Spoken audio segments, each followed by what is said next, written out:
உலகெங்கிலும் இருந்து இந்த நிகழ்வை பார்த்து கொண்டிருக்கின்ற சன் தொலைக்காட்சி நேயர்களுக்கு அன்பின் வணக்கம்.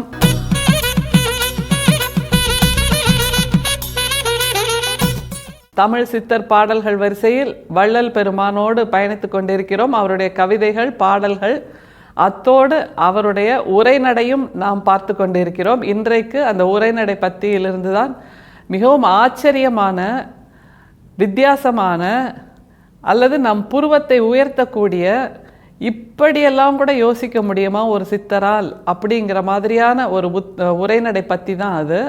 சத்திய சிறு விண்ணப்பம் அப்படிங்கிற அந்த பகுதியிலிருந்து அந்த உரைநடை பற்றி.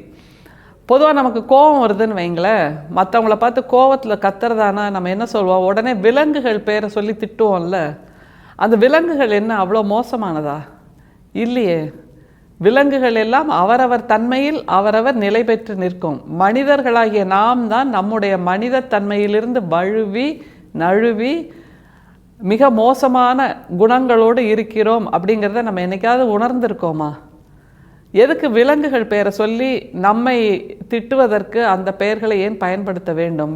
விலங்குகள் அப்படிப்பட்ட மோசமான பிறவிகள் இல்லை அப்படிங்கிற புரிதல் நமக்கு எப்போ வரும்னா வள்ளல் பெருமானோட இந்த உரைநடை பற்றிய பார்த்தீங்கன்னா, கேட்டீங்கன்னா, உணர்ந்தீங்கன்னா வரணும். நாம் மனிதர்களாக இருந்தால் நிச்சயமாக வரும். ஏன்னா அவர் அந்த பத்தியில் மிக நீண்ட பத்தி, அது தொடர்ந்து 3 நாள் பார்க்க போகிறோம். இன்னைக்கு, நாளைக்கு, நாளன்னைக்கு 3 நாள் அந்த பத்தியை பார்க்குறோம். அதில் ஒரு புள்ளியில் ஆரம்பிக்கிறார் அவர். வள்ளல் பெருமான் ஒரு புள்ளியில் ஆரம்பிக்கிறார். என்ன புள்ளி அப்படின்னா, ஓரறிவு அப்படின்னு சொல்லுவோம்ல, அந்த ஓரறிவு பிறவிகளாக இருக்கக்கூடிய அந்த பரிணாமத்தின் முதல் புள்ளி. அதிலேருந்து ஆரம்பித்து அவர் அந்த பட்டியலை நீட்டி முழக்கி மிக நீளமாக பல வார்த்தைகளை கொட்டி, இப்படியான வார்த்தைகளை கூட சொல்ல முடியுமா? இவ்வளவு வார்த்தைகளை அவர் எங்கிருந்து பெற்றார்? இவ்வளவு உணர்வுகளை எங்கிருந்து பெற்றார்? அதை தவிர அவர் அந்த ஓரறிவு உயிர்னு சொல்கிறோம்ல, அந்த ஓரறிவு உயிருக்கெல்லாம் வார்த்தை இருக்கா பேசுறதுக்கு? சப்தம் இருக்கா பேசுறதுக்கு? அவர்களுடைய வலிகளை எப்படி வள்ளல் பெருமானிடம் அவர்கள் சொன்னார்கள், அல்லது அவர்களுடைய வலிகளை வள்ளல் பெருமான் எப்படி உணர்ந்தார், எப்படி அவர்களோடு பேசினார்? இப்படி பலவிதமான ஆச்சரியங்களை பொதிந்து வைத்திருக்கின்ற இந்த சத்திய சிறு விண்ணப்பம். இது சிறு விண்ணப்பங்கிறாரு. இதுவே இவ்வளவு பெரிதாக நாம் பார்க்கின்ற அந்த 3 பத்திகளை தாண்டியும் பல பத்திகள் இருக்குது. இதில் சிறு விண்ணப்பமே இவ்வளோ பெருசாக இருக்குன்னா அந்த பெரு விண்ணப்பங்கிறது எப்படி இருக்குங்கிறத யோசித்து பார்க்கணும். அவ்வளவு வார்த்தைகளை அடுக்குகிறார் நம்முடைய வள்ளல் பெருமான். ஆச்சரியமாக இருக்குது. அந்த உரைநடை என்பது நிச்சயமாக தமிழின் உச்சம் அப்படின்னு சொல்லலாம். மொழியின் உச்சம் அப்படிங்கிறத விட இதில் நம்முடைய வள்ளல் பெருமானின் அறிவியல் ஞானம் தெரிகிறது. ஏன்னா தியரி ஆஃப் எவல்யூஷன் அப்படின்னு சொல்லுவோம்ல, அந்த முதல் புள்ளியில் ஆரம்பித்து ஓரறிவு, ஈரறிவு, மூவறிவு, 4 அறிவு, 5 அறிவு, 6 அறிவு என்று நிற்கின்ற இந்த மனித பிறவி வரைக்கும் உள்ள அந்த பட்டியலை மிக தெளிவாக அற்புதமாக அள்ளி கொடுக்கிறார். இந்த பட்டியலை ஓரறிவு உயிரினம், ஈரறிவு உயிரினம் என்கின்ற அந்த மாதிரியான எவல்யூஷன் தியரியை நம்முடைய வள்ளல் பெருமானுக்கு யார் கற்றுக் கொடுத்திருப்பார்கள்? அதுவும் ஆச்சரியமாக இருக்கிறது. அப்படி என்றால் இவர் பிறந்ததே ஞானியாக பிறந்தார் என்று பலமுறை சொல்லியிருக்கோம்ல, அது உண்மைதான் என்பதற்கான சாட்சி தான் இந்த சத்திய சிறு விண்ணப்பம். பத்தியை பார்க்கலாம். முதல்ல, அஞ்ஞான இருளில் ஒன்றும் தெரியாது உணர்ச்சியின்றி கிடந்த காலம் போக, அவ்விருளை விட்டு நீங்கிய காலத்தே இவ்வுலகினிடத்து புல், நெல், மரம், செடி, பூடு முதலியவாகவும் கல், மலை, குன்று முதலியவாகவும் பிறந்து களையுண்டல், வெட்டுண்டல், அறுப்புண்டல், கிள்ளுண்டல், உலர்ப்புண்டல், உடைப்புண்டல், வெடிப்புண்டல் முதலிய பல்வேறு அவத்தைகளால் இறந்து அத்தாபர யோனி வர்க்கங்களெல்லாம் சென்று உழன்று அலுப்படைந்தோம். இந்த ஓரறிவு உயிர்கள்லாம் 7 வகையான அவஸ்தைகளை அனுபவிக்கிறது அப்படிங்கிற பட்டியல் கொடுக்கிறார். இந்த 7 வகையான அவஸ்தைகளை அந்த உயிர்கள் தாங்களாகவேவா அனுபவிக்கின்றன? இல்லை, அது எல்லாம் மனிதர்களாக பிறந்திருக்கின்ற நாம் அந்த ஓரறிவு உயிருக்கு கொடுக்கின்ற துன்பங்கள். அதை கொஞ்சமாவது என்னைக்காவது நினச்சி பார்த்துருக்கோமா அப்படிங்கிற ஒரு கேள்வி இந்த பத்தியை உணர்ந்த பின் நம் மனசுக்கு வரணும். அந்த அவஸ்தைகள் 7 அவஸ்தைகளை அடுக்கிறார் பாருங்க. அந்த ஓரறிவு உயிர் எப்படியெல்லாம் துடிக்குது, துவண்டு போகுது, நம்மால் நரக வேதனை அனுபவிக்கிறது அப்படிங்கிறத அவர்களுடைய வார்த்தைகளில் நம்முடைய வள்ளல் பெருமான் நமக்கு சொல்லி காட்டுகிறார். பத்திய திரும்பவும் உள்வாங்கலாம், டீகோட் பண்ணுறதுன்னு சொல்லுவோம்ல, அப்படி உள்வாங்கி கொண்டால்தான் நாம் மனித பிறவிகளாக இருப்பதற்கு தகுதியானவர்களாக இருப்போம். பத்திய திரும்ப பாருங்க. அஞ்ஞான இருளில் ஒன்றும் தெரியாது உணர்ச்சியின்றி கிடந்த காலம் போக அப்படின்னா என்ன அர்த்தம்?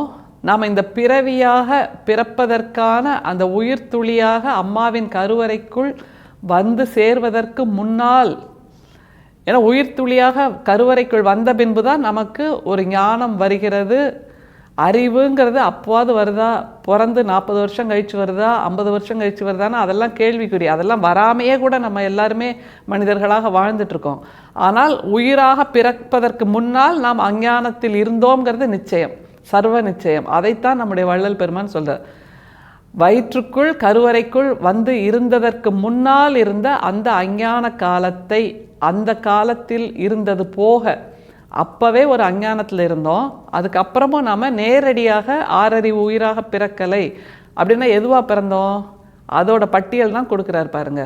அவ்விருளை விட்டு நீங்கிய காலத்தே இவ்வுலகினிடத்து புல் நெல் மரம் செடி பூடு முதலியவாகவும் கல் மலை குன்று முதலியவாகவும் பிறந்து, எப்படி பிறந்திருக்கோம்? முதல்ல புல் நெல் பூடு செடி களை இப்படியெல்லாம் பிறந்திருக்கோம்.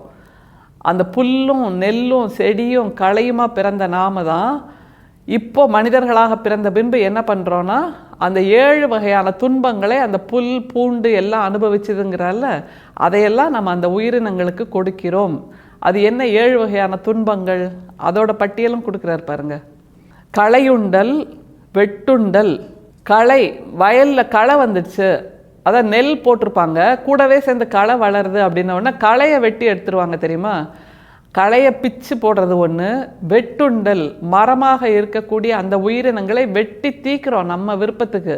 ஏனென்றால் நமக்கு ஒரு எதேச்சாதிகாரம் இருக்குது மனிதர்களுக்கு. என்ன எதேச்சாதிகாரம்னா, இந்த பூமியில் மனிதர்கள் மட்டும்தான் வாழ தகுதியானவர்கள், மற்ற உயிரினங்களை நாம் வேண்டாம்னு நினச்சிட்டோன்னா வெட்டி தள்ளிடலாம் அப்படின்னு தான் மரங்களை எல்லாம் வெட்டி தள்ளுகிறோம் நம்முடைய வசதிக்காக. அதைத்தான் அவர் சொல்கிறார். மனிதர்களால் உலகுக்கு ஒரு பிரயோஜனம் இல்லை, ஆனால் அந்த மரங்களால் நிழல் கிடைக்கிறது, பழங்கள் கிடைக்கிறது. அந்த மரங்களில் வந்து பல உயிரினங்கள், பல பறவைகள் வந்து அமர்வதற்கான இடம் கொடுக்கிறது. மனிதர்களுக்கே நிழலை கொடுப்பது என்பது அந்த மரங்கள் தான். ஆனால் மனுஷன் போய் நம்ம நிற்கிறோன்னு வைங்க, நம்மளோட நிழலில் ஒரு புல் பூண்டு கூட வளர முடியாது, புல் பூண்டு கூட நிழலை பார்க்க முடியாது. அப்படியாக வீணான பிறவியாக நாம் இருந்து கொண்டு மற்ற பிறவிகளை, மற்ற புல் பூண்டை எல்லாம் வீண் என்று சொல்லி வெட்டி தள்ளுகிறோம். அப்படிங்கிற ஒரு நரக வேதனையை நாம் அந்த உயிரிகளுக்கு கொடுக்கிறோம். அடுத்தது என்ன வேதனை பாருங்க. அறுப்புண்டல், கிள்ளுண்டல், உலர்ப்புண்டல், உடைப்புண்டல், வெடிப்புண்டல்.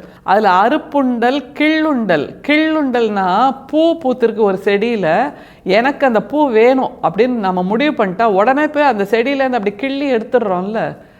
அந்த செடிக்கு அந்த பூ அழகு கொடுக்கிறது, அந்த பூ தன்னளவில் முழுமையாக இருக்கிறது. ஆனால் அதனுடைய உரிமையை கேட்டோ அல்லது அதனுடைய அனுமதியை கேட்டோ நம்ம பறிக்கிறோமா? இல்லை. மனிதர்களாகிய பிறந்திருக்கின்ற நமக்கு எல்லா உரிமையும் இருக்கிறது. எனவே அந்த பூவை நாம் கிள்ளி எடுத்து விடுகிறோம் அப்படிங்கிற அந்த வழியை சொல்கிறார். சரி, தாவர உயிரினங்களுக்கு தான் இந்த மாதிரி கஷ்டத்தை கொடுக்குறோன்னா, நம்மை விட உறுதியாக இருக்கக்கூடிய அந்த கல் மலை குன்று இதெல்லாம் இருக்குல்ல, அதுகிட்ட போய் நம்மளால் மோத முடியுமா? கல்லுகிட்ட மனிதர்களால் மோத முடியாது, மலைகிட்ட மோத முடியாது, குன்றுகள்கிட்டையும் மோத முடியாது. ஆனால் நம்முடைய வள்ளல் பெருமான் நாம் என்ன அந்த துன்பங்கள் செய்கிறோம் அவர்களுக்கு என்று சொல்கிறார் பாருங்கள். உலர்ப்புண்டல், உடைப்புண்டல், வெடிப்புண்டல். உலர்ப்புண்டல் அப்படின்னா நாம் செய்கின்ற தவறுகளால் மழை பெய்யாமல் இருந்து இந்த பூமி காய்ந்து கொண்டிருக்கிறது அல்லவா, இது நாம் செய்கின்ற தவறு தான். மனிதர்கள் செய்கின்ற, மனிதர்களின் பேராசையால் வருகின்ற இயற்கை நிகழ்வு, இயற்கை சீரழிவு, அதைத்தான் உலர்ப்புண்டல் அப்படிங்கிறார். அடுத்தது உடைப்புண்டல், வெடிப்புண்டல். உடைப்புண்டல், வெடிப்புண்டல். ஒரு ரோடு போடுறோம், போகிற வழியில் ஒரு மலை வருது, ஒரு குன்று வருது அப்படின்னா அதை உடைச்சிடலாம், வெடி வச்சு தகர்த்திடலாம். ஏனென்றால் மனிதர்கள் மட்டும்தான் இந்த பூமியில் வாழ தகுதியானவர்கள், வாழும் உரிமை பெற்றவர்கள்ங்கிற எதேச்சாதிகாரம் நம்மிடம் இருக்கு இல்லையா? அந்த உணர்வு இல்லாமல் போக கடவது என்று நம்முடைய வள்ளல் பெருமான் இந்த பத்தியின் மூலமாக நமக்கு சொல்கிறார். குன்றை வெடி வைத்து தகர்க்கிறோம், மலைகளையும் உடைத்து எரிகிறோம். எதற்கென்றால் நாம் வசதியாக பயணப்படுவதற்கு, நாம் வசதியாக வீடு கட்டுவதற்கு என்கின்ற அந்த எதேச்சாதிகாரத்தை வள்ளல் பெருமான் மிக மென்மையான வார்த்தைகளால் கேள்வி கேட்கிறார். அது கேள்வி மட்டுமல்ல, நம்மை நாமே செய்து கொள்ள வேண்டிய கேலி. ஏனென்றால் மனிதர்கள் என்ற பெயருக்கு நாம் பொருத்தமானவர்களாக இல்லை என்பதை இந்த முதல் பத்தியிலேயே நமக்கு வள்ளல் பெருமான் நிரூபித்து விடுகிறார். இப்படியான தாவர யோனியிலிருந்து பிறந்து, தாவரங்களிலிருந்து பிறந்து அடுத்த நிலைக்கு சென்றுதான் நாம் அடுத்த டிரான்ஸ்ஃபர்மேஷன், அடுத்த பரிணாமத்துக்கு போகிறோம் அப்படிங்கிறத இன்னைக்கு தாவர யோனியிலிருந்து பிறந்த உயிரினங்களை வைத்து சொல்கிறார். நாளை இந்த உரைநடை பத்தியின் 2வது பத்தியில் அடுத்து எந்த நிலைக்கு நாம் நகர்கிறோம், அடுத்து என்னவாக உருவாகிறோம், இந்த புல் பூண்டு மரம் செடி கொடி இது எல்லாம் அடுத்த பிறவியில் என்னவாக வருகின்றன என்கின்ற பட்டியலை நாளைக்கு தரலாம். நன்றி, வணக்கம்.